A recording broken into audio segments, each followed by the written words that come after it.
Fantastic. Let me turn it over to Mike. Mike, we're super excited to have you. This is a really important topic. It's an emerging topic. So, Mike, introduce yourself and your team and the problem you're solving, and welcome. Sounds good. Thank you for having me, Paul. So first of all, as way of intro, Mike Ensing from Revere. I also have my co-founder, Jarvis Bowers, here as well. I'm going to do a couple things. Just one, give you a quick intro on myself. Two is talk about Revere and the large problem that we're actually addressing for marketing orgs, and then actually give you all a product demo. And then we can finish up with any questions and answers. A little bit of background on myself: long-time technology and finance exec. Started my career with Deloitte and McKinsey as well. Actually spent about a decade at Microsoft in various strategy and finance roles. Most recently, I was president and COO of Real Networks out here in Seattle, where I actually ran 5 businesses for them and scaled 2 AI-based businesses. About a year ago, I decided with Jarvis to jump in the generative AI space with everything going on. And one of the things that we did was spot a major disruption that was that's basically imminent for marketing organizations. And that's that we believe large language models will actually have a massive impact on how brands are portrayed. And if you look at what's going on with ChatGPT and you look at what's going on with Google SGE, marketers have a very big challenge around how their brands are perceived and sort of taken in by end consumers.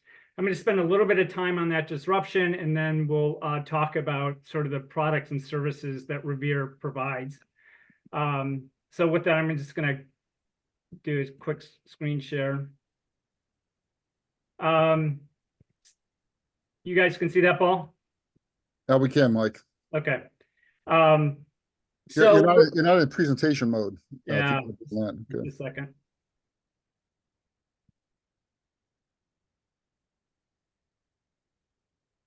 Okay, so Revere is all about actually helping brands discover, monitor, and optimize how their brands are portrayed by LLMs. And we believe that generative AI will be the next big influencers of brands and how brands are perceived.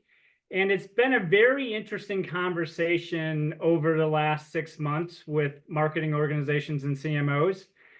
Because when you bring up the whole topic of generative AI and marketing, a massive amount of excitement, lots of conversation around how to use generative AI for creative, to improve productivity, personalization.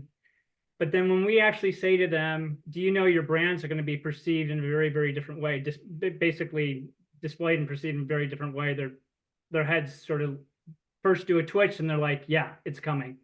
And so at Revere, we believe there's an entirely new digital landscape evolving, where you're going to have large language models like GPT-4, Claude, driving various different channels where end consumers and professionals are going to intake basically brand decisions. So you guys know all about the co-pilots out there: Inflection, Gemini, ChatGPT, Grok. There's also native-based LLM search. And the biggest one there is Google SGE. Google SGE, I'm sure you're all aware, is basically available in beta right now, but it is slated for worldwide rollout sometime this year. How many folks have actually played around with SGE? Okay, so I encourage you to do so, because it's a very, very different search experience. It is a little bit like Perplexity. The other thing happening with large language models is they're driving all the productivity applications right now. So Microsoft actually has Copilot beside PowerPoint, beside Microsoft Word, and you can actually auto-create docs using Copilot, which actually has a very interesting ramification for marketers. And we actually ran an experiment in Microsoft Word and Copilot the other day where we asked Microsoft to write basically an article on automotive safety and what are the top safest car brands. Well, Volvo came down to 5th on the list. So if you're the Volvo CMO, you really want to know about that, and you want the ability to influence that through actually working with large language models. We think there are basically 3 huge disruptions that are going to occur. First of all, large language models will influence 3 billion plus people over the next couple years as Google SGE rolls out, and there is increased uptake of Perplexity, Copilot, ChatGPT, and Gemini. That leads to basically LLMs and GPTs having huge impact on brand views, product opinions, and purchase decisions. And we believe that all of search is going to be entirely transformed. SEO, as we know it, is not going to be adequate. There's actually a new industry developed that's being coined LLMO, or large language model optimization. There are a new set of techniques and things that can be utilized to actually influence and optimize how large language models are portraying your brands. Any questions on that before I move on? Mike, if someone texts me, if they want to try Google SCE, what do they need and where do they go? So you can just go into Google, type Google SGE. You can enroll in beta, and you can utilize it. So it's available to anybody. I don't know if it's helpful. I can spend 2 minutes showing it to people if they would like. People. What do you think, Paul? Do you? Yeah, why don't you do that? Actually, why don't you first ask Donovan's question and then show it for 2 minutes. Go ahead. So quick question, how do you influence an LLM? That's a very good question. So there's different ways to do that. One is content structuring. Another one is all about technical infrastructure and response time. There's a really good paper from Princeton called GEO, or Generative Engine Optimization. And they've actually been able to prove that they can influence large language models about 40% of the time. Wow, that's crazy. Yeah. That's going to be a weird world. Yeah, and so Revere is actually aligned with whom we believe is the market leader in the space. It's a company called Onely. And we are actually jointly serving clients today around some of these optimization principles. Pretty cool stuff. Great, thanks. Yep. Okay, let me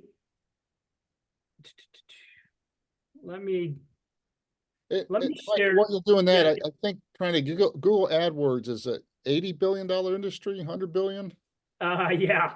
Just massive, right? Yes. Yeah. Just a second here.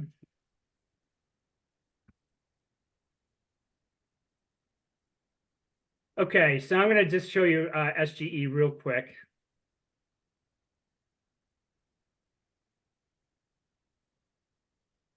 Okay, so this is, I assume you can see this. We can. Okay, so this is a prompt. What is the best leaf blower?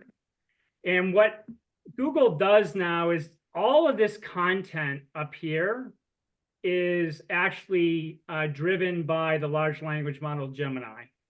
And it's very, very different than the traditional blue links that are now way down the page.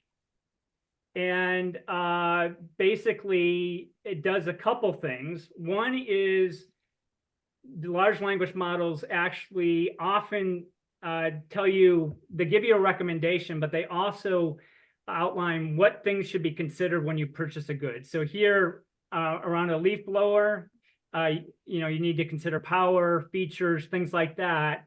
And then it quickly goes to recommendations. And what's interesting is these recommendations are sort of decided upon by Gemini. And then there's a new source of sort of content and product descriptions, which is very interesting for marketers because sometimes the descriptions aren't that great. So if you look at the Atlas ADV brushless leaf blower here, the description is lasted 5 minutes longer. Nice chill job. And so marketers have a massive challenge and opportunity to try to get this right with large language models. And it's interesting because this content was actually sourced through YouTube. That's a great example.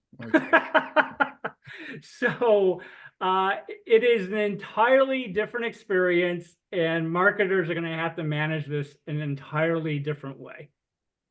So what Revere is all about is providing marketers the visibility of how their brands are being portrayed by these large language models, monitoring that over time, and then optimizing that. Excuse me, there's a question, Mike, from Toby. Yeah. Hey, Toby. Hi, Mike. Thanks for this. This is super interesting. So the ability to then being able to add in the descriptions, is this now a broadening of the tools that you would have in the Google Ad suite? Or where is it from? So right now, Gemini is pulling this information on its own. It's not tool-based through Google at all. That is definitely somewhere where they might go. Interesting. Thank you. Yep. And also could be a possible business play for Revere, to be frank. Yeah. Okay. All right. So that's an outline of the problem. And so now let's get to the solution. So what I'm going to do is I'm actually going to give you an overview of Brand Lumineer, which is our first product, which is all about LLM discovery and monitoring for brands. So let me bring this up. Okay. Paul, can you guys see this? We can. Okay, so this is Brand Lumineer, and this has been in development for about 3 to 4 months now. We actually intend to release the product for license in Q2. So we're finalizing the build around this product. So Brand Lumineer does a couple things. One, it provides the ability for marketers to discover how their brands are portrayed, and then secondly, monitor that.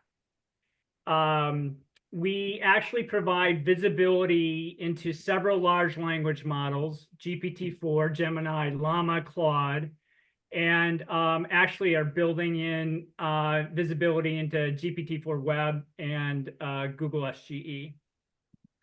We provide discovery across a variety of dimensions, so brand overview information, brand favorability information. Brand category dimensions is really cool. And what this is as I outlined in Google SGE, these large language models have a high propensity to basically try to educate the end consumer on their key buying criteria. So for the leaf blower, it was power and things like that. Well, it's very important for the marketer to understand what those dimensions are so they can structure their marketing content accordingly. This also provides ability around category leadership and then also analysis of competition and how their brands are portrayed. So with that, at the risk of a demo, does anybody want to find out about a brand? You want to shout one out? Apple. Nintendo. Apple. Okay, we'll go Nintendo.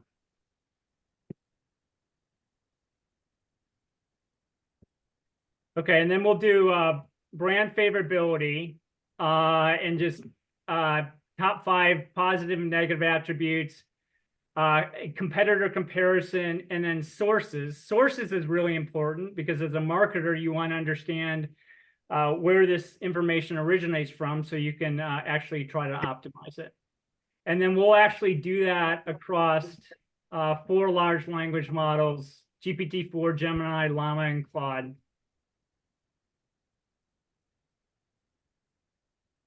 So takes a moment. And basically, we're doing a lot of prompt engineering and accessing these models. But this is how the Nintendo brand is portrayed in Gemini. Some negative aspects, lack of third-party support, hardware limitations. Here are the competitors and how they are actually represented from a top positive attributes, negative attributes blank there. And then here's the sources of that information.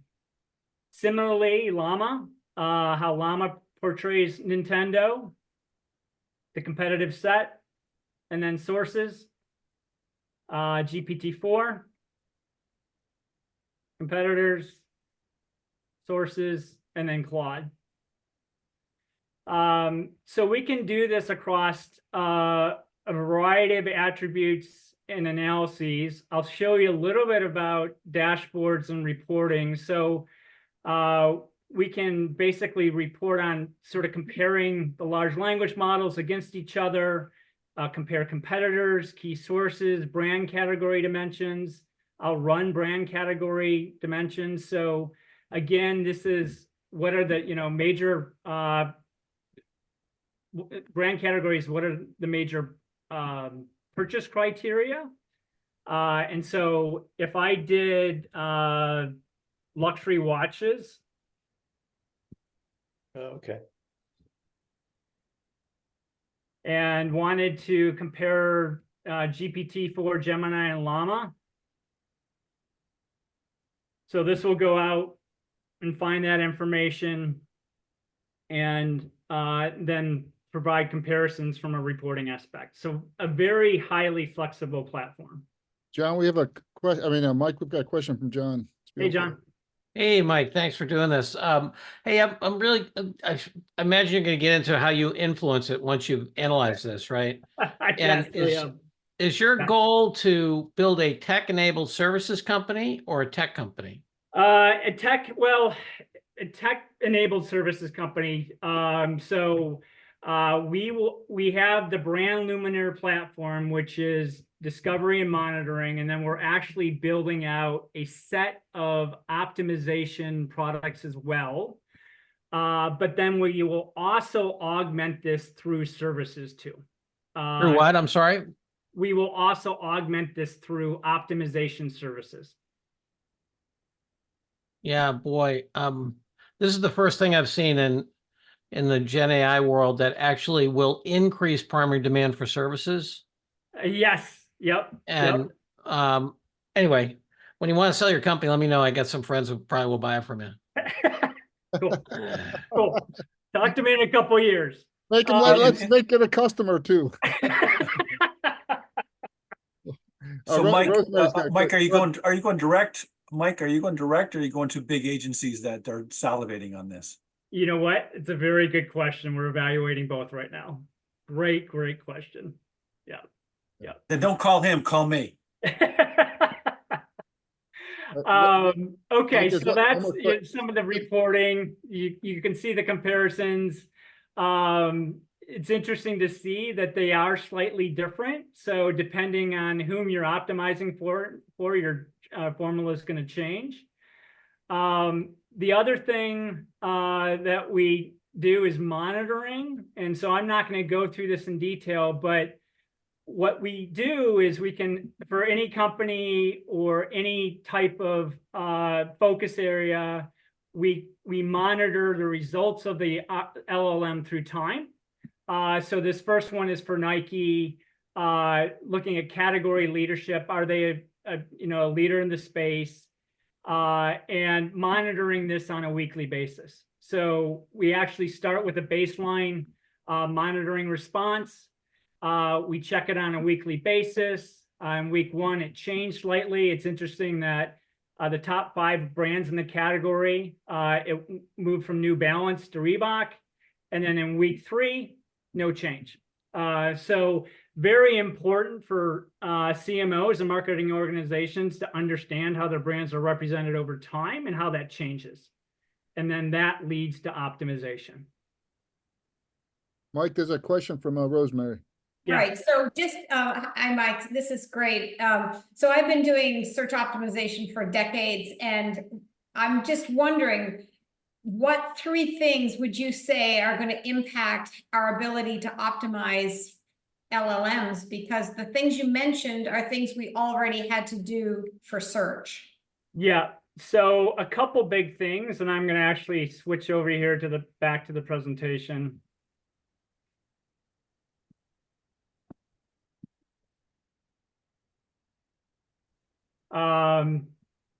So this is an emerging space.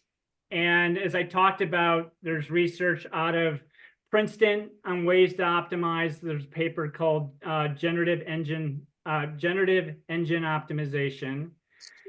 We've aligned with this company called Onely, who we believe are the market leaders in the large language model optimization space. They've actually have been researching SGE and related technologies for the last 12 months, running tens of thousands of prompts.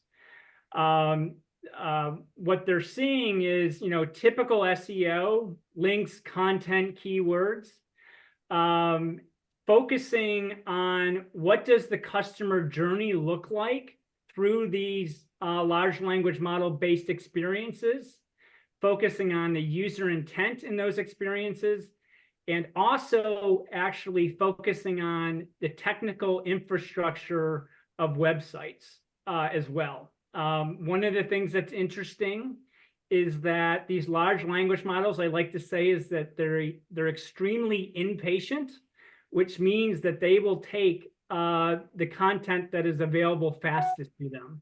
So there's Mike, so Mike, these things are already SEO, the things that we did for Google. So specifically, technical infrastructure, can you tell me specifically some things that would be different that you would advise a client?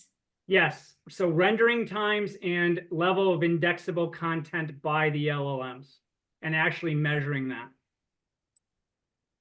But if you go ahead. Okay. Yep.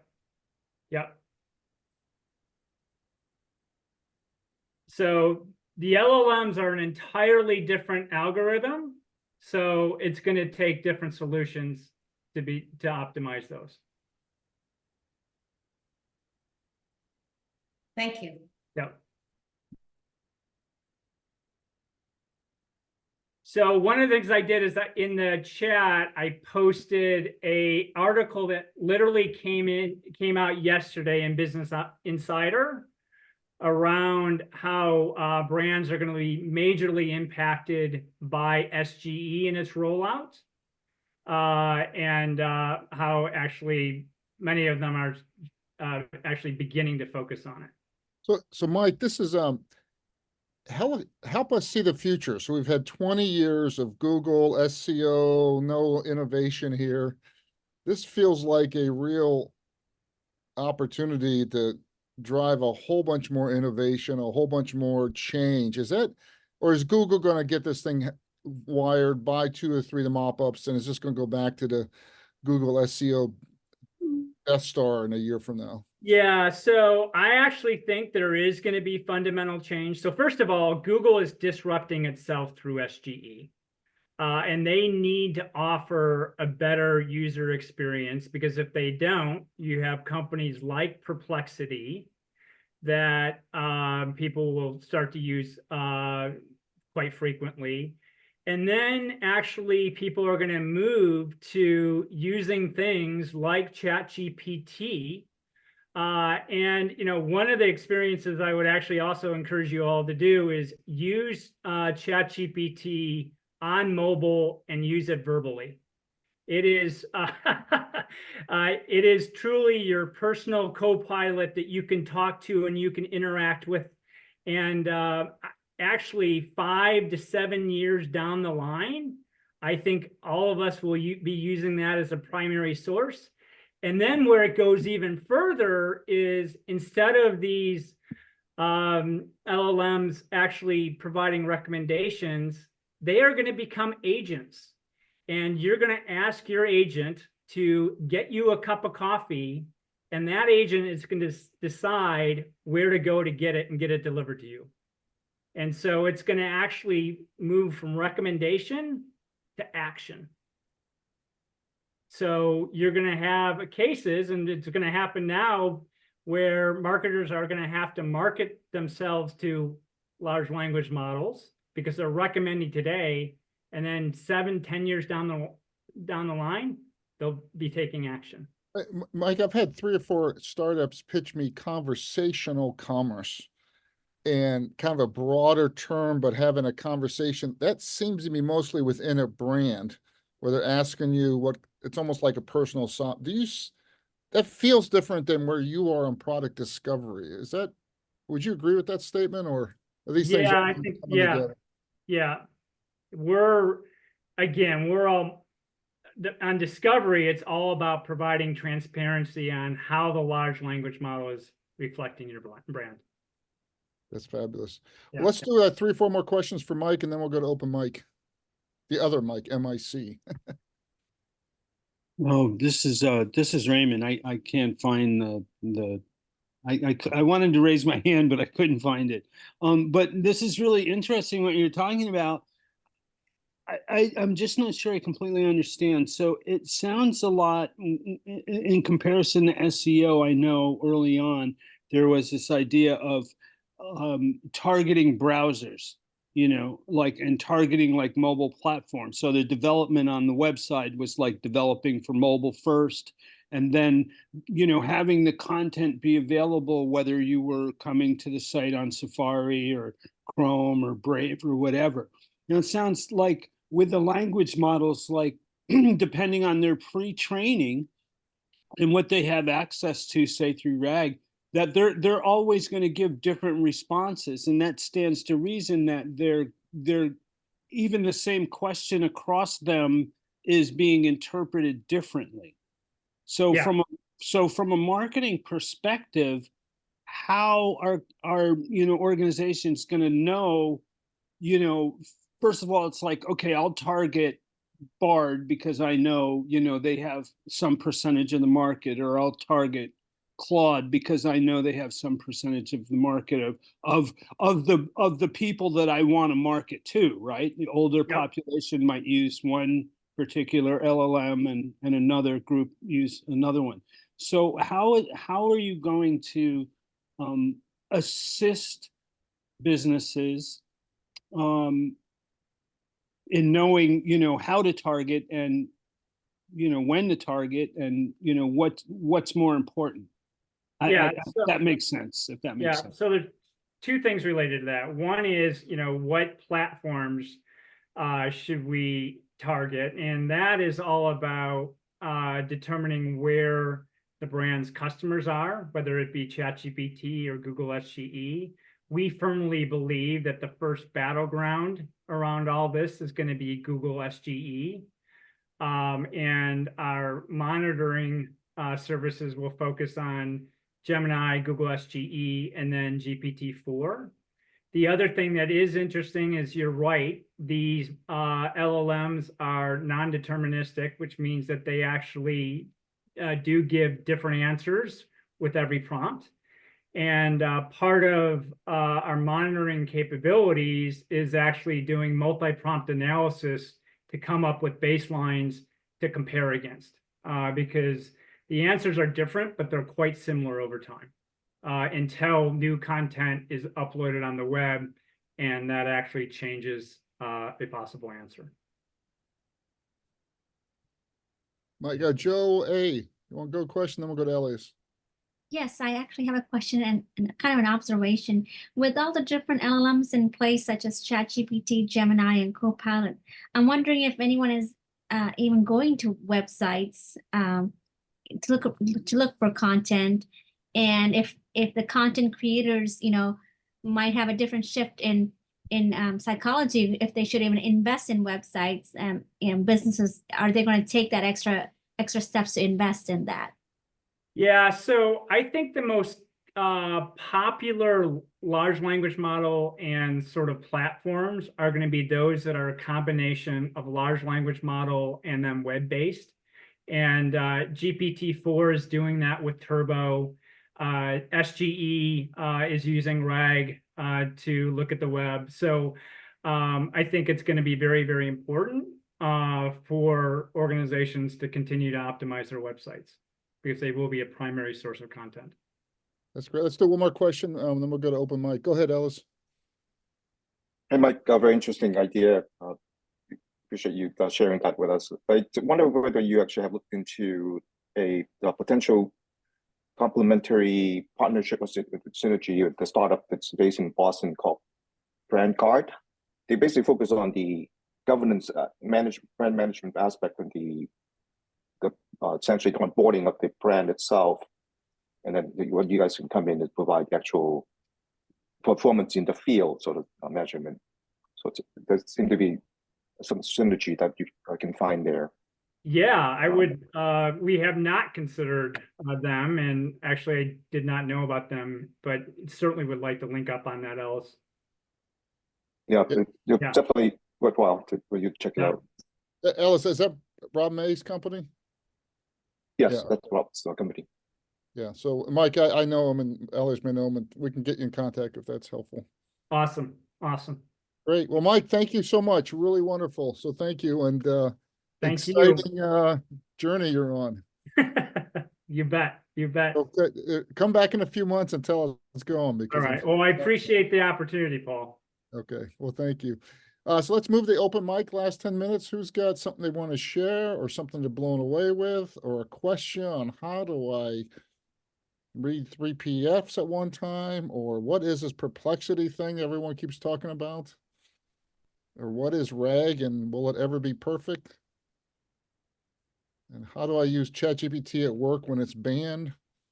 I'm using real questions I've gotten in the last 3 weeks. I'm curious if anyone else has been delving into the agent side of things, because I'm having a lot of fun with it. Has anyone looked into Crew AI or Langroid? It's similar to the GPTs on OpenAI GPT, where you can create your own GPT, but essentially what you're doing is you're creating agents, so you can assign an agent to a specific model. So I have, in my case, I have Open Hermes as one agent. What I did was I built a little something where I'm an electronic musician, so I have different keyboards talk to each other through MIDI. And a lot of times I have to, look around for manuals or whatever. So I fed the manuals for my Moog Sub 37 and one of my carbon sequencers. And then I created 2 agents. One was a Moog agent, knows everything about Moog synthesizers. And I have another agent that knows everything about sequencers. And then I have an audio engineer that is tasked with connecting the 2 machines. And then I have a documentarian who writes out, the path to connect these 2. And it's a lot of fun. I mean, if I could do that, if I could do it, the possibilities are endless. But I'm just curious to see other people take it into their realm and experiment in their realm. And Raymond, that's fabulous. Sorry. Before we open up, can you just explain to some of the people in the audience may not know what an agent is? Is it just getting it to do something, or how? Essentially, what they do is they have these agents that accomplish tasks for you. And depending on what framework you're using, it's either a function, it can go out and create functions. You could have it go out to websites and search for information that you're looking for, and then bring that back. And generally it's sequential. So you have one agent go out, accomplish the task, bring the results back, and pass it on to the next agent until they accomplish, what your goal was, and then they hand that back to you. But you're basically working with multiple chat GPTs. Yeah, but you don't have to have a conversation with each one. So did anyone use custom GPT, our sponsor? Has anyone actually had experience with it? Because I have had some pretty good luck with it. Well, what I've been doing, I've been running Olama locally, and then downloading open source models. And with Llama, you can select the models. You don't want to get anything too big unless you've got the horsepower, but mostly 7B, I think. Mistral, I've run Open Hermes, Llama 2. Like I said, if I can do it, anybody can do it. It's really, just go to Crew. I believe it's crew.ai, or crewai.com. I can't remember which, but it's a lot of fun. It's a lot of fun. I think this is the next level. Instead of just talking to one model, you can have, a team. People are building companies with these things. Yeah. It's really amazing. Well, Raymond, send me an email, man. We'll get you up in a showcase here. You've got something to show here that I think might be really helpful. Let's keep going through the thing. If your hands up and go back to Raymond's question, that's great as well. So let's go to Daniel and then Mike. Yeah, hey, I guess tangentially related, but I don't know what I'm doing. I'm trying to build a RAG app. I'm a user experience designer, zero business being in code, but I got nobody else to do it for me, so I'm doing it myself. And I'm curious if anybody has any like communities or people that might be able to that I can lean on, or like places to show up online for people who are like me who kind of have no business coding but sort of want to do it anyways. I could answer that.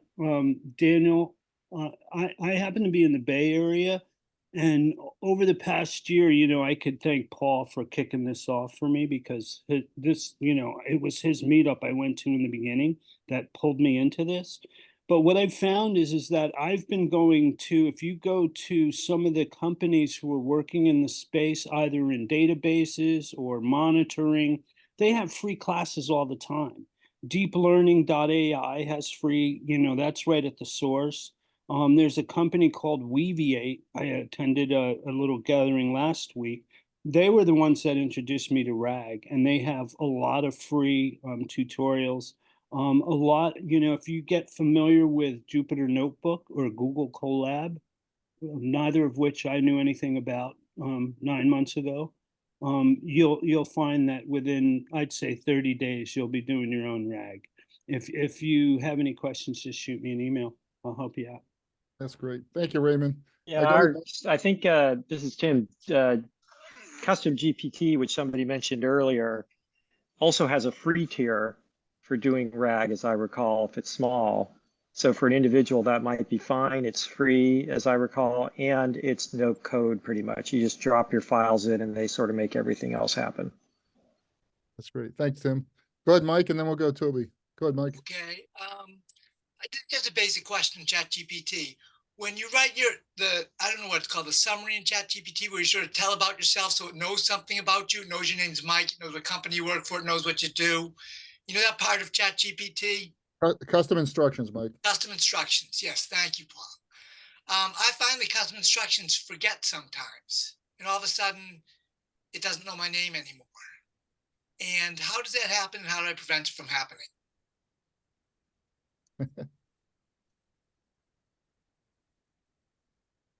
That's a good question. Does anyone know?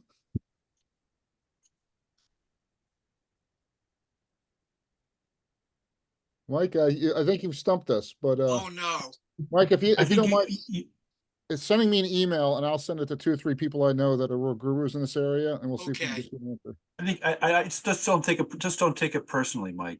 Okay. Well, I have been, so I'll try not to anymore. No. Yeah, speak nicer to it next time. Say please. Yeah, right. Yeah, go ahead. Thanks, Mike. Go ahead, Van.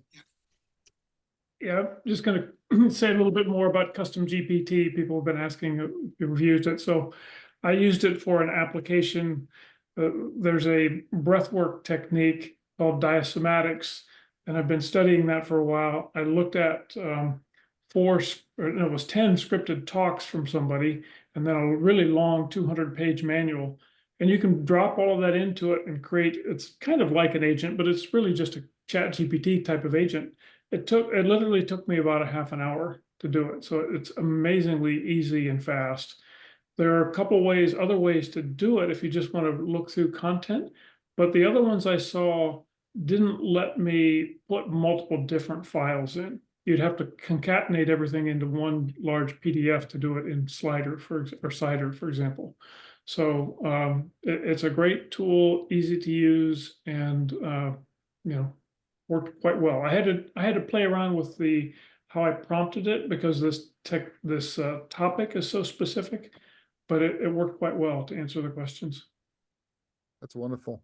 Well, thank you, Van. Thank you, everyone, for a wonderful discussion again. We'll see everyone next week, and let's keep learning and helping our colleagues learn.